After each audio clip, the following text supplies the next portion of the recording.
અમરેલી જિલ્લાને આ ઉત્સવનું કેન્દ્ર બનાવીને અમરેલી જિલ્લા ઉપર કાયમી ઋણ ચડાવીને રાજ્ય સરકાર દ્વારા અમરેલી જિલ્લાના ઉત્કર્ષ માટે, એમના વિકાસ માટે અને અમરેલી જિલ્લાની કાળજી લેવા માટેનો સબળ પ્રયાસ આદરણીય મુખ્યમંત્રી આદરણીય નરેન્દ્રભાઈ, આપણા પ્રભારી મંત્રી આદરણીય મજુભાઈ, રાજ્યના મહેસૂલ મંત્રી શ્રીમતી આનંદીબેન,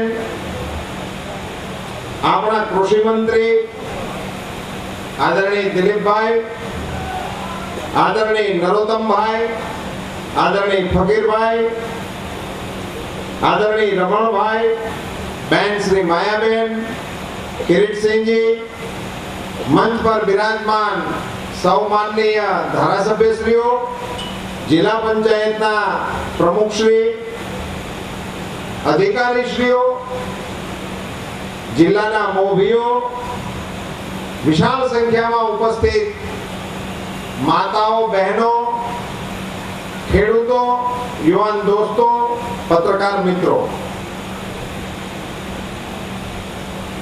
અમરેલીના આંગણે આટલી વિશાળ સંખ્યામાં ખેડૂતો એકત્રિત થયા હોય,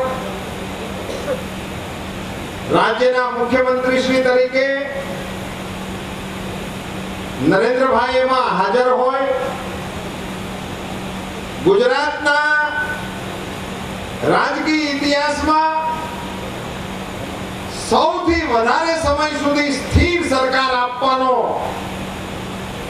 જેમના ભાગે યશ જતો હોય, ઉપર ખાબડ પરિસ્થિતિને થાળે પાડીને સમથળ રાજનીતિ કરીને ગુજરાતમાં વિકાસના બી વાવવાનું શ્રેય કોઈના ફાળે જતું હોય તો નરેન્દ્રભાઈ મોદીના ફાળે જાય.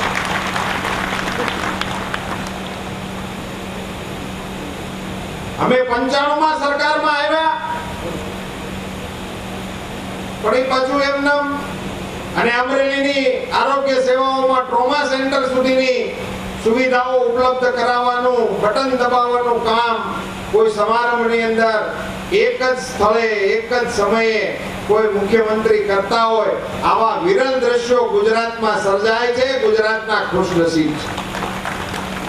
મિત્રો, મારે લાંબી વાત આપની સામે કરવી નથી, પણ આપ સૌના ધ્યાને અને ખાસ કરીને વિશાળ સંખ્યામાં માતા, બહેનો અને ખેડૂતો આ કૃષિ મેળાને માણવા માટે જ્યારે અહીંયા આવ્યા છે, ત્યારે દેશમાં ખેડૂતો એ આત્મહત્યા કરે છે એ મુદ્દાથી પ્રખ્યાત છે. હિન્દુસ્તાનની ખેતી ઉપર કાળનો ક્રૂર પંજો પડ્યો હોય એવા દ્રશ્યો હિન્દુસ્તાનમાં દેખાય છે. એના બે કારણો છે. એક તો પાણીની અછત, પાણી ન હોય એટલે ખેડૂત રાખ થઈ જાય. પાણી હોય તો પાતાળમાંથી પાટું મારીને હોનું પેદા કરવાની આવડત હિન્દુસ્તાનના અને ગુજરાતના ખેડૂતોમાં છે. પણ આ કેન્દ્રની સરકાર યોજનાઓ જાહેર કર્યા ભેગી બીજે દિવસે આત્મહત્યાનો આંકડો વધારે આવે. મતલબ એવો થાય છે કે ક્યાંક યોજનાઓમાં ખામી છે. મિત્રો, હમણાં કેન્દ્રની સરકાર દ્વારા પાણીને લગતો એક રિપોર્ટ બહાર પડ્યો છે અને એમાં એવી ગંભીર ચિંતાઓ વ્યક્ત કરવામાં આવી છે કે આગામી 10 વર્ષની અંદર હિન્દુસ્તાનના તમામ રાજ્યો સૌથી અઘરામાં અઘરી કોઈ સમસ્યાનો સામનો કરતા હશે તો એ પાણીની સમસ્યા છે.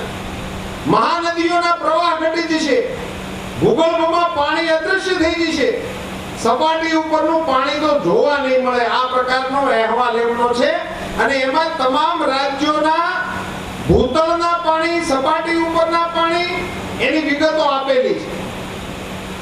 મારે ગર્વ સાથે આ ખેડૂત સભાને જણાવતા મને હર્ષ અને રોમાંચ થાય છે કે આખા રિપોર્ટમાં એકમાત્ર રાજ્યની વિગતો એવી છે કે જેના ભૂતળના પાણી ઊંડા જવાને બદલે ઊંચા આવે છે, એનું નામ ગુજરાત છે.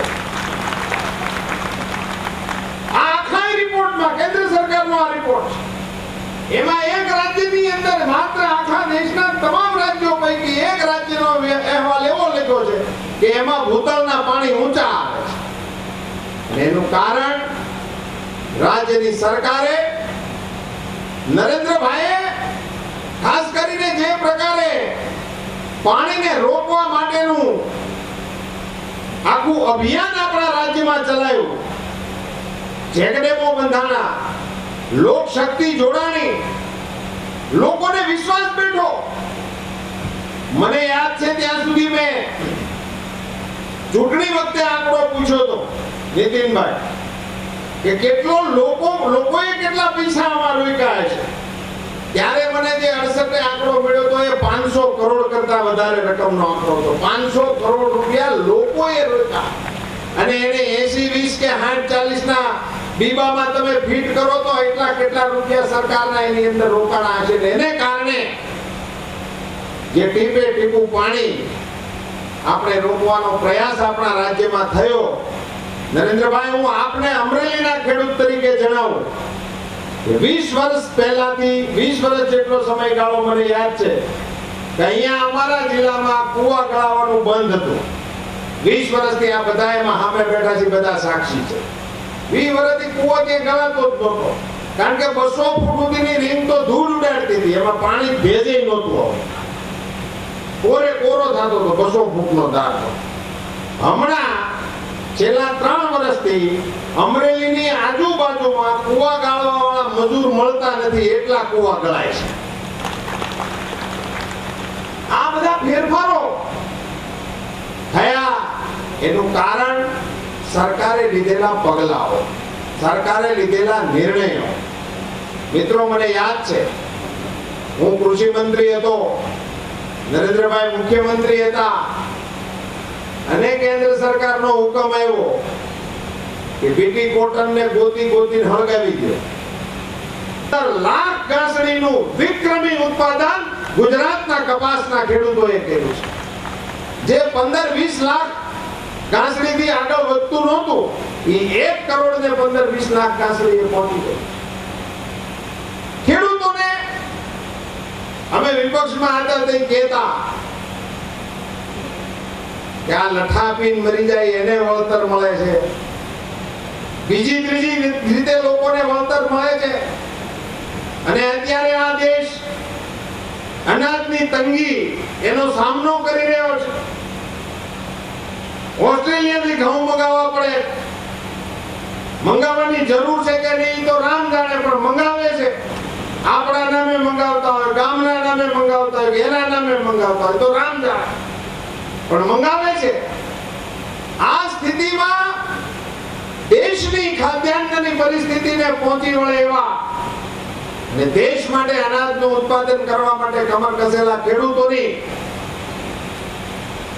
એની પોતાની મુશ્કેલીઓ હતી. સીમ શેડે કામ કરવું, ઝેરી જીવાતો હારે કામ કરવું, ઇલેક્ટ્રિસિટી હારે કામ કરવું, મોટા ગંભીર જોખમી ઓજારો સાથે કામ કરવું, અને તેમ છતાં એમાં એમને કોઈ અકસ્માત થાય તો કોઈ યોજના નહોતી.